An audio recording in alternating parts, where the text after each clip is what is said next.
Isang lalaking nakaupo sa kanyang sasakyan, biglang namula ang braso niya. Nang tumingin siya sa bintana ng sasakyan, nagkaroon ng malaking butas sa lupa na nasunog ng araw. Habang tumatama ang sinag ng araw sa dagat, ang isda sa dagat, agad na pinasingaw, palaki ng palaki ang butas sa langit, at kumukulo ang tubig sa tuwing sumisikat ang araw. Papalapit na ang tulay sa mga lalaki ay nararamdaman ang init noong una, ngunit habang pinagmamasdan niya ang tulay na unti-unting natutunaw, ang mga bakal na cable na nagdudugtong sa tulay ay isa-isang naputol. Nagulat ang lalaki ngunit walang paraan upang makatakas. Natunaw ang mga gulong ng mga sasakyan, at nasunog ang tulay hanggang sa lupa. Sunod-sunod na kotse ang nahulog sa dagat na parang dumplings.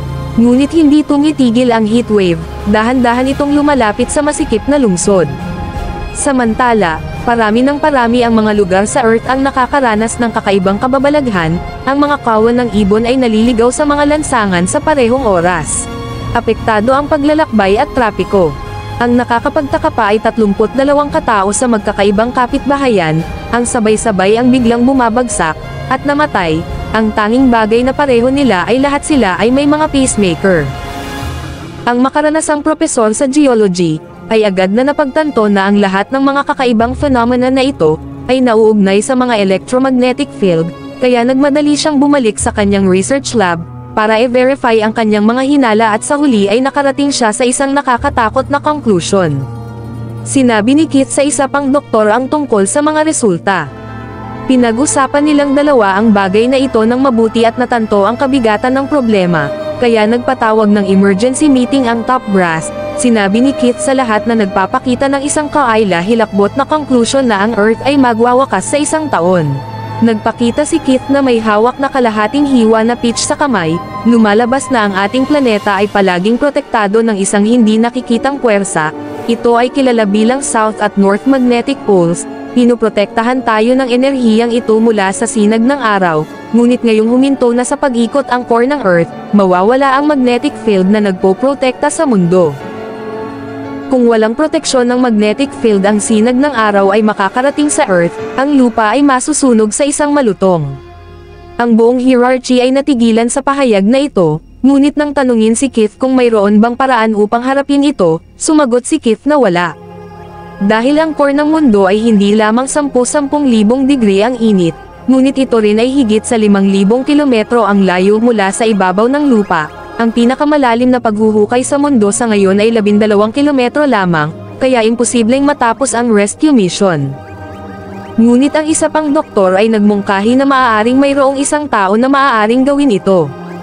Ang grupo ay sumugod sa isang disyerto na libu-libong kilometro ang layo. Dito ipinakita sa kanila ng lalaking balbas, ang resulta ng kanyang pananaliksik, habang isinaaktibo ang makina, isang singsing ng laser ray ang tumama sa bundok sa harapan nila.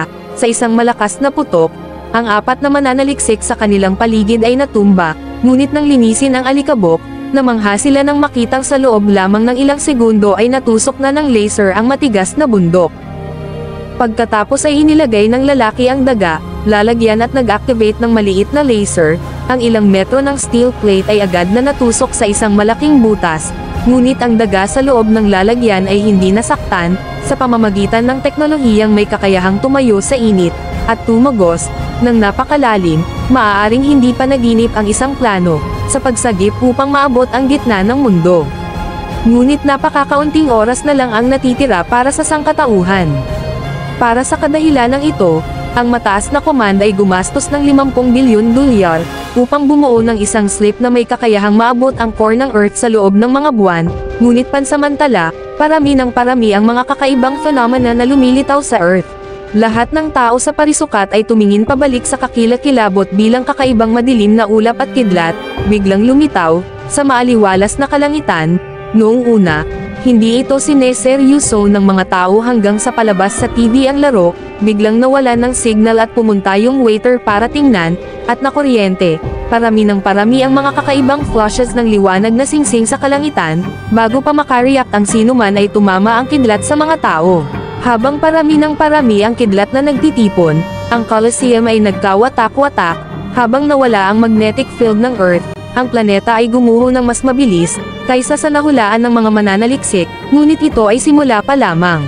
Sa kabutihang palad, ang koponan ay nakabuo ng isang plano upang iligtas ang planeta.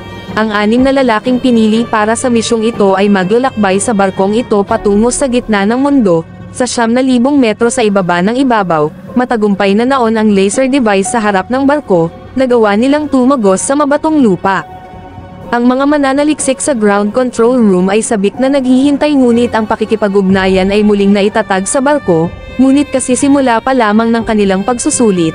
Ayon sa kalkulasyon ng mananaliksik ay makakarating sila sa kanilang destinasyon sa loob ng 35 oras, ngunit pagsapit pa lamang nila ng 1,000 kilometro ay biglang sumulpot sa unahan nila ang hindi kilalang itim na bagay. Bago nila mapag-usapan kung ano ito, ang ship ay bumulusok sa kadiliman. Ang masamang balita ay ang bahaging ito ng paglalakbay ay walang laman.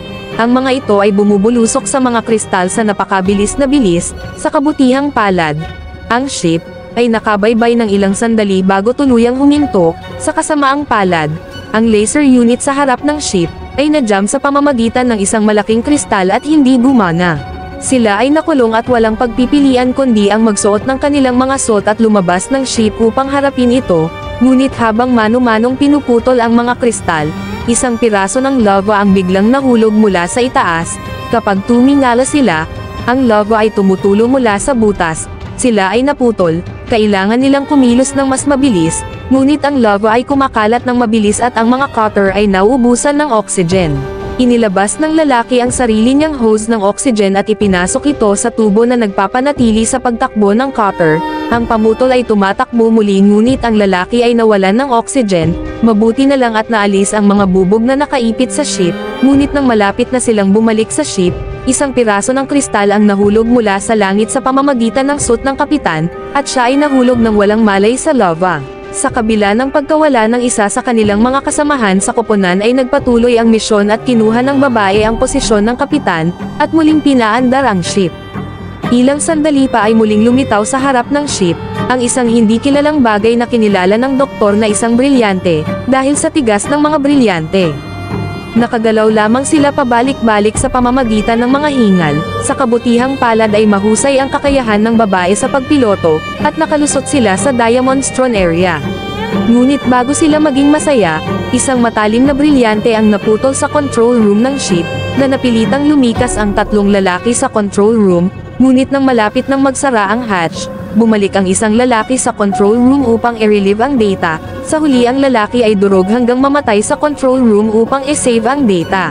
Ang grupo ay nagsasagawa ng isang seryosong kalkulasyon, at napagtanto na ang kanilang orihinal na plano upang i-restart ang core, ay mabibigo dahil sa hindi inaasahang mga pagkakaiba sa mga pisikal na katangian, partikular ang density ng likido.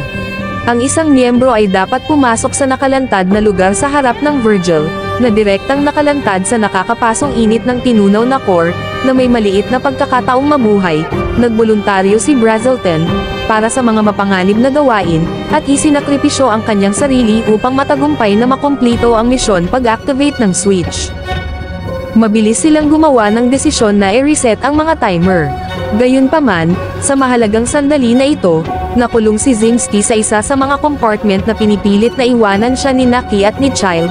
Bago madiskonekta ang compartment, isiniwalat ni Zimski kay Ki, na ang pagsabog ay maaari lamang maging sapat na lakas, kung gagamitin niya ang plutonium fuel cord ni Virgil, upang palakasin ang lakas ng pagsabog ng huling bomba.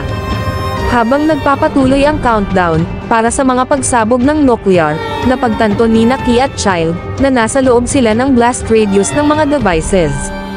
Sinusunod nila ang ship, gamit ang kapangyarihang nalilikha ng obtanium, upang mapagmanyobra ang kanilang mga sarili sa paraan ng pinsala sa oras ng karera palayo sa core.